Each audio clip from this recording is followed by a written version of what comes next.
अस्सलाम वालेकुम students. American drama में मॉर्निंग बिकम्स इलेक्ट्रा जो सिलेबस के एतबार से ये दूसरा ड्रामा बनता है अमेरिकन ड्रामा में। इसका राइटर है यूजीन ओनील, जिसको अमेरिकन जो है वो फादर ऑफ अमेरिकन ड्रामा कहते हैं। यूजीन ओनील जो था वो नीत्शे से बहुत ज़्यादा मुतासर था। नीत्शे से मुतासर होकर उसने जो भी लिखा सारा उसकी क्रिएटिविटी में नज़र आता है। और ये जो मतलब ड्रामा है मॉर्निंग बिकम्स इलेक्ट्रा, ये असल में ग्रीक राइटर था एस्किलस, उसका ड्रामा अरिस्टिया से कॉपी किया हुआ है। मतलब सारे प्लॉट सारा वही है, नेम जो हैं वो तब्दील हैं, और लेकिन एंडिंग जो है उसी तरह से इसमें मेंशन की गई है। जिस तरह से हम कहेंगे कि ओरिस्टिया ड्रामा जो एस्किलस का था, ग्रीक राइटर का, उससे मुतासर होकर या उसी की डिटो कॉपी मतलब यूजीन ओनील ने मॉर्निंग बिकम्स इलेक्ट्रा के नाम से यहाँ पर मुतारफ़ करवाई है। अच्छा, इसके बाद हम ये ध्यान में रखें कि इसमें प्यूरिटनिज़म का तस्वर एक पाया जाएगा, और जो फैमिली दिखाई जाएगी मेनन फैमिली, उनका भी यही तस्वर या यही पॉइंट ऑफ व्यू कि प्यूरिटनिज़म ज़िंदगी में होना चाहिए। अब इसके अलावा इसमें दो कम्प्लेक्सेस, इडिपस कम्प्लेक्स जो आप पहले पढ़ कर आ रहे हैं, इडिपस कम्प्लेक्स में ड्रामे में, इडिपस रेक्स में इडिपस कम्प्लेक्स, और इसमें इलेक्ट्रा कम्प्लेक्स का भी बिल्कुल उसके अपोजिट दोनों का ही कम्बिनेशन इस ड्रामे के अंदर हमें मिलेगा। करेक्टर लिस्ट में हम आते हैं, ए मेनन एक भाई है बड़ा, और उसके बाद डेविड मेनन दूसरा भाई है। और ए मेनन का बेटा है एक ब्रिगेडियर अजरा मेनन, जो बड़ा मतलब अथॉरिटेटिव पर्सन दिखाया हुआ है। उसकी वाइफ है क्रिस्टाइन, उसकी बेटी है लवीनिया, और बेटा है ओरिन। तो ये एक फैमिली है जो ए मेनन की फैमिली से आगे चलती है। इसके बाद जो दूसरा भाई था डेविड मेनन, उसने मैरी ब्रंटोम नामी फ्रेंच नर्स से जो उनके ही घर में आया थी, उससे शादी कर ली थी। और एब मेनन भी हालांकि उसमें इंटरेस्टेड था, लेकिन उसने उसकी शादी ना हो सकी, और ए मेनन ने डेविड मेनन को अपने घर से निकाल दिया कि तुम पे रिटर्न होते हुए तुमने ये गलत इकदाम किया है, और ख़ानदान से बाहर और एक अजीब ताल्लुक़ पैदा करके शादी की है। उससे एक बेटा पैदा हुआ एड ब्रांट नामी एक बेटा है इसका। जिस तरह से ये करेक्टर लिस्ट जो है ये। और फिर इसके बाद ओरिन का एक दोस्त है, उसका नाम पीटर है, जो इंटरेस्टेड है उसकी बहन लवीनिया में। और इसके अलावा हेज़ल है, पीटर की बहन है, वो शादी करना चाहती है ओरिन से। मतलब एक कम्प्लेक्स किस्म की करेक्टराइजेशन है, और इन सब का आपस में एक ख़ास लिंक बन जाता है जो ड्रामा बनाने के लिए राइटर ने हमारे सामने रखा है। ब्रिगेडियर अजरा मेनन जो है वो फ़ौज में मुलाजिम है, ब्रिगेडियर है, और वो काफ़ी अरसे के बाद 6 महीने साल के बाद घर आता है, और अभी भी आ रहा है। तो लवीनिया जो है वो उसको अपने फादर को वेलकम करने के लिए तैयार बैठी है, जबकि क्रिस्टाइन जो है वो कुछ ज़्यादा खुश नहीं है अपने हस्बैंड के आने पर, घर आने पर। अब ये भी एक इलेक्ट्रा कम्प्लेक्स की एग्जांपल यहाँ मिल जाती है कि लवीनिया नहीं चाहती कि वो किसी से शादी करे, क्योंकि खिदमत जो है अजरा मेनन की जो उसका फादर है वो कौन करेगा।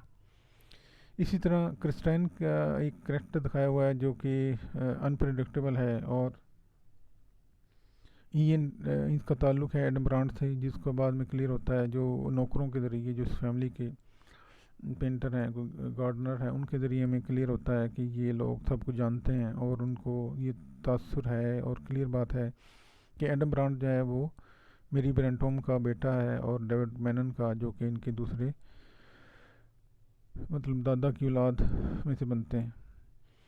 अब सूरत हाल आगे बनती है, क्योंकि 4 इसके एपिसोड बनते हैं पूरे ड्रामे के, और ये लेंथी ड्रामा है, लेकिन इसमें डिस्कस ये किया गया है कि क्रिस्टाइन जो है वो अपने हस्बैंड अजरा मेनन के आने पर नाखुश है, और बातें इसको करती है, और अपना ताल्लुक़ जो है एडम ब्रांड से रखती है। और एडम ब्रांड जो है उनके घर में आता रहता है, और क्रिस्टाइन कहती है ये तुम्हारी वजह से आ रहा है जानबूझकर, और लिविनिया कहती है कि मेरा इसमें कोई इंटरेस्ट नहीं है और वो तुम्हारी वजह से आता है। यानी जिस तरह से लविनिया के दिमाग में ये बात है कि एडम ब्रांड जो है वो क्रिस्टाइन की वजह से उनके घर में आता है, तो इस तरह उसका मतलब इश्क में मुब्तला है क्रिस्टाइन एडम ब्रांड के। और एडम ब्रांड को ये पता है कि इसने कि ये हमारे ख़ानदानों में से मतलब ये ख़ानदान है, और उसको ये पता है कि मैरी ब्रांट के साथ इन्होंने अच्छा नहीं किया था।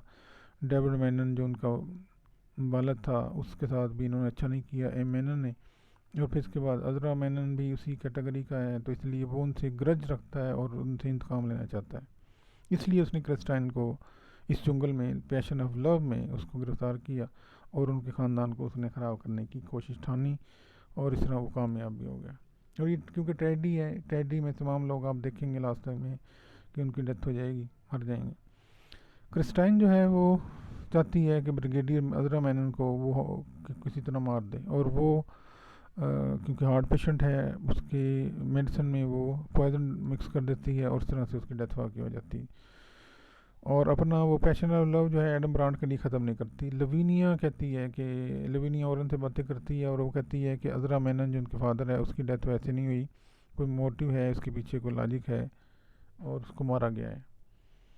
अब ओरिन जो है वो बातें करता है, सुनता है क्रिस्टाइन की एडम ब्रांड से, और उसका आना जाना और फिर सारी सूरत हाल का जो एक्टिविटीज़ हैं उनको परसू करता है, तो उसको मतलब ये एहसास हो जाता है कि ये सब कुछ क्रिस्टाइन की वजह से ऐसा हुआ और क्रिस्टाइन ने ही अजरा मैनन को मारा है। अब वो इसी ग्रज में एडम ब्रांट को मार देता है ओरिन। ओरिन के एडम ब्रांट को मारने से जब क्रिस्टाइन को पता लगता है, बल्कि उसको बता देता है कि मैंने एडम ब्रांट को मार दिया और तुम हम यहाँ से चले चलते हैं कहीं दूर, और लवीनिया भी कहती है यहाँ से चले चलते हैं, इस घर को छोड़ देते हैं। लेकिन वो क्रिस्टाइन कहती है कि मैं अब उसने क्योंकि ये खुद इकदाम किया अजरा मैनन को मारा इस वजह से कि वो एडम ब्रांड से शादी कर लेगी, लेकिन वो एडम ब्रांड को भी ओरिन ने मार दिया, शूट कर दिया। तो इस तरह अब वो बेबस है, बेउम्मीद और लाचार, और वो भी अपने आप को मार लेती है, सुसाइड कर लेती है। अब लवीनिया की गिर सारी कहानी क्योंकि चल रही है, और लवीनिया भी चाहती है कि ये क्या सूरत हाल पैदा हो गई है, और वो भी अपने आप को मतलब बहुत इस घर के अंदर बड़ा तारीख पहलू समझती है कि ये घर हमारे लिए मनुष्य साबित हुआ है, और इस तरह से सोचती रहती। औरन जो है वो भी अपने आप को फिर सारी सूरत हाल में जब ये देखता है कि ये क्रिस्टाइन की वजह से हुआ सब कुछ, और इस तरह वो भी अपने आप को मार लेता है। अब पीटर जो है वो इंटरेस्टेड था लवीनिया में। लवीनिया जो है वो कहती है मैंने शादी नहीं करनी है, लेकिन वो लास्ट में भी शादी उसके साथ करने के लिए तैयार नहीं होती। हेज़ल जबकि इंटरेस्टेड है ओरिन में, और ओरिन ने शादी पहले ही मतलब अपने आप को मार लिया हुआ है और उसने शूट कर लिया हुआ है, तो इस तरह हेज़ल भी कामयाब नहीं होती, और लवीनिया सिर्फ इस सूरत हाल को फेस करने के लिए जो एक टेडी की सूरत में लोगों के हाँ मतलब मिलती है उसको फॉलो किया जाता है। तो इस तरह एक ये टेडी अपने इख्तिताम तक पहुंचती है, और राइटर ओरेस्टिया बाई एस्क्लस के ड्रामे की कॉपी करते हुए सारा इख्तिताम ड्रामे का उसी सूरत में करता है। जी मेरा ख्याल है कि समझ आ गया होगा। अल्लाह हाफिज़।